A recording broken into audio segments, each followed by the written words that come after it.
जय श्री कृष्णा सभी को। भगवान श्री कृष्ण आप सभी की सभी मनोकामनाएं पूर्ण करें। आज मैं आपको सुनाऊंगी माघ मास के कृष्ण पक्ष की शतला एकादशी की व्रत कथा, जिसे सुनने मात्र से भगवान विष्णु की पूरी कृपा प्राप्त होती है। भगवान श्री कृष्ण के श्री मुख से एकादशियों का महात्म सुनकर श्रद्धा पूर्वक उन्हें प्रणाम करके अर्जुन ने कहा, हे केशव, आपके श्री मुख से सभी एकादशियों की कथा सुनकर मुझे असीम आनंद की प्राप्ति हुई है। हे मधुसूदन, कृपा कर अन्य एकादशियों का महात्म सुनाने की भी कृपा करें।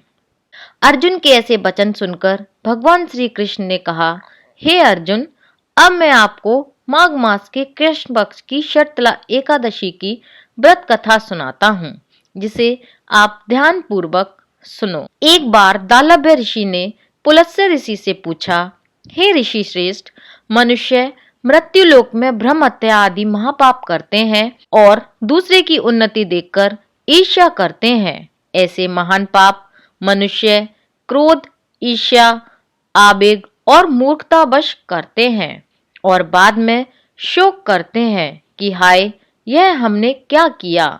हे महामुनि, ऐसे मनुष्य को नरक से बचाने का क्या उपाय है?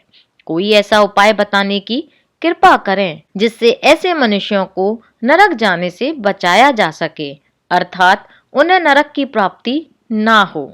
ऐसा कौन सा दान पुण्य है जिसके प्रभाव से नरक की यातना से बचा जा सकता है? इन सभी प्रश्नों का हल आप कृपा पूर्वक बताइए। दालभ्य ऋषि की बात सुनकर पुलस्त्य ऋषि ने कहा, हे मुनि श्रेष्ठ, आपने मुझसे अत्यंत गूढ़ प्रश्न पूछा है। इससे संसार में मनुष्यों का बहुत लाभ होगा। जिस रहस्य को इंद्र आदि देवता भी नहीं जानते, वह रहस्य मैं आपको अवश्य ही बताऊंगा। माघ मास आने पर मनुष्य को स्नान आदि से शुद्ध रहना चाहिए और इंद्रियों को वश में करके तथा काम, क्रोध, लोभ, मोह, ईर्ष्या या अहंकार आदि से सर्वथा बचना चाहिए। पुष्य नक्षत्र में गोबर, कपास, तिल मिलाकर उपले बनाने चाहिए। उन उपलों से 108 बार हवन करना चाहिए। जिस दिन मूल नक्षत्र और एकादशी तिथि हो, तब अच्छे पुण्य देने वाले नियमों को ग्रहण करना चाहिए। स्नान आदि नित्य कर्म से निवृत्त होकर देवों के देव भगवान श्री हरि का पूजन व कीर्तन करना चाहिए। एकादशी के दिन उपवास करें और रात्रि को जागरण करें और हवन करें। उसके दूसरे दिन धूप, दीप, नैवेद्य से भगवान श्री हरि की पूजा अर्चना करें तथा खिचड़ी का भोग लगाएं। उस दिन भगवान श्री हरि विष्णु को पेठा, नारियल, सीताफल या सुपारी सहित अर्घ अवश्य देना चाहिए। इसके बाद उनकी स्तुति करनी चाहिए और कहना चाहिए, हे जगदीश्वर, आप निराश्रितों को शरण देने वाले हैं। आप संसार में डूबे हुए का उद्धार करने वाले हैं। हे कमल नयन, हे मधुसूदन, हे जगन्नाथ, हे पुंडरीकाक्ष, आप लक्ष्मी जी सहित मेरे इस तुच्छ अर्घ को स्वीकार कीजिए। इसके बाद ब्राह्मण को जल से भरा घड़ा और तिल दान करने चाहिए। यदि संभव हो सके तो ब्राह्मण को गौ और तिल दान देना चाहिए। इस प्रकार मनुष्य जितने तिलों का दान करता है, वह उतने ही हजारों वर्ष स्वर्ग में वास करता है। और ये 6 काम एकादशी के दिन अवश्य करने चाहिए। इसी कारण ये एकादशी शतला एकादशी कहलाती है। आइए मैं आपको बताती हूँ कि वो कौन से 6 काम हैं जो शतला एकादशी के दिन करने चाहिए। नंबर 1, तिल से स्नान। नंबर 2, तिल का उपटन। नंबर 3, तिल का तिलक। नंबर 4, तिल का हवन। नंबर 5, तिल का भोजन। नंबर 6, तिल का दान। इस प्रकार 6 रूपों में तिलों का प्रयोग शतला कहलाती है। इससे अनेक प्रकार के पाप नष्ट हो जाते हैं।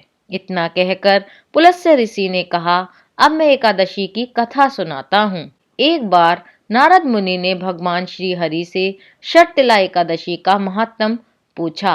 वे बोले, हे प्रभु, आप मेरा प्रणाम स्वीकार करें। शतला एकादशी के उपवास का क्या पुण्य है, उसकी क्या कथा है, कृपा करके मुझे बताइए। नारद जी के ऐसे वचन सुनकर भगवान श्री हरि बोले, हे नारद, मैं तुम्हें प्रत्यक्ष देखा सत्य वृत्तांत सुनाता हूँ, आप उसे ध्यान पूर्वक सुनो। बहुत पहले मृत्युलोक में एक ब्राह्मणी रहती थी।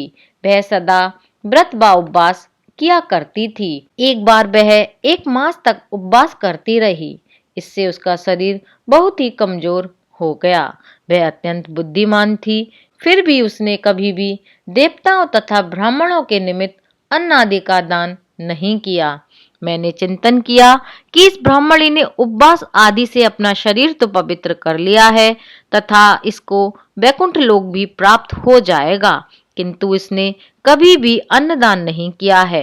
अन्न के बिना जीव की तृप्ति होना बहुत ही दुर्लभ है। ऐसा चिंतन कर मैं मृत्युलोक में गया और उस ब्राह्मणी से अन्न की भिक्षा मांगने लगा।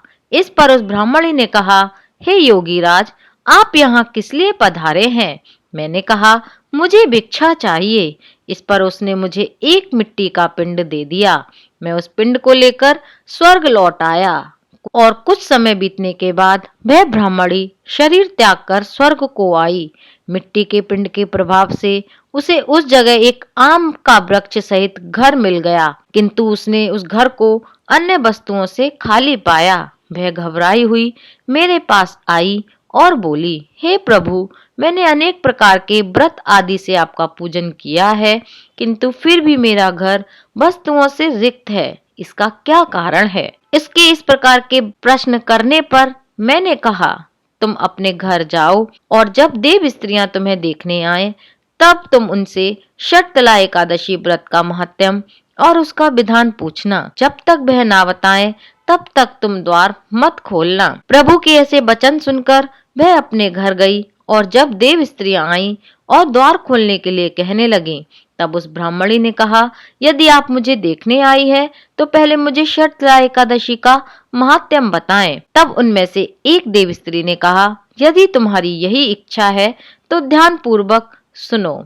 मैं तुमसे एकादशी का व्रत और उसका महात्म्य विधि विधान सहित कहती हूँ। जब उस देव स्त्री ने शर्तला एकादशी का महात्म्य सुना दिया, तब उस ब्राह्मणी ने द्वार खोल दिया। देव स्त्रियों ने ब्राह्मणी को सब स्त्रियों से अलग पाया। उस ब्राह्मणी ने भी देव स्त्रियों के कहे अनुसार शर्तला एकादशी का उपवास किया और उसके प्रभाव से उसका घर धन धान्य से भर गया। अतः हे पार्थ, मनुष्य को अज्ञान को त्याग कर शर्तला एकादशी का उपवास करना चाहिए। इस एकादशी के व्रत को करने वाले को जन्म जन्म की निरोगता प्राप्त हो जाती है। इस उपवास से मनुष्य के सभी पाप नष्ट हो जाते हैं। इस उपवास को करने से जहाँ हमें शारीरिक पवित्रता और निरोगिता प्राप्त होती है, वहीं अन्न तिल आदि दान करने से धन धान्य में बढ़ोतरी होती है। इससे यह भी सिद्ध होता है कि मनुष्य जो जो और जैसा जैसा दान करता है और शरीर त्यागने के बाद उसे फल भी वैसा ही प्राप्त होता है।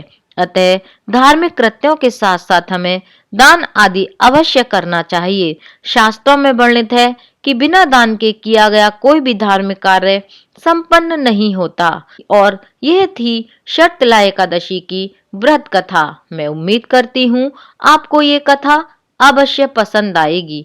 अगर पसंद आए तो इस वीडियो को अवश्य लाइक करना और अपने फ्रेंड्स और फैमिली मेंबर्स के साथ शेयर भी करना। मिलती हूँ फिर एक नई कहानी के साथ। तब तक के लिए जय श्री कृष्णा।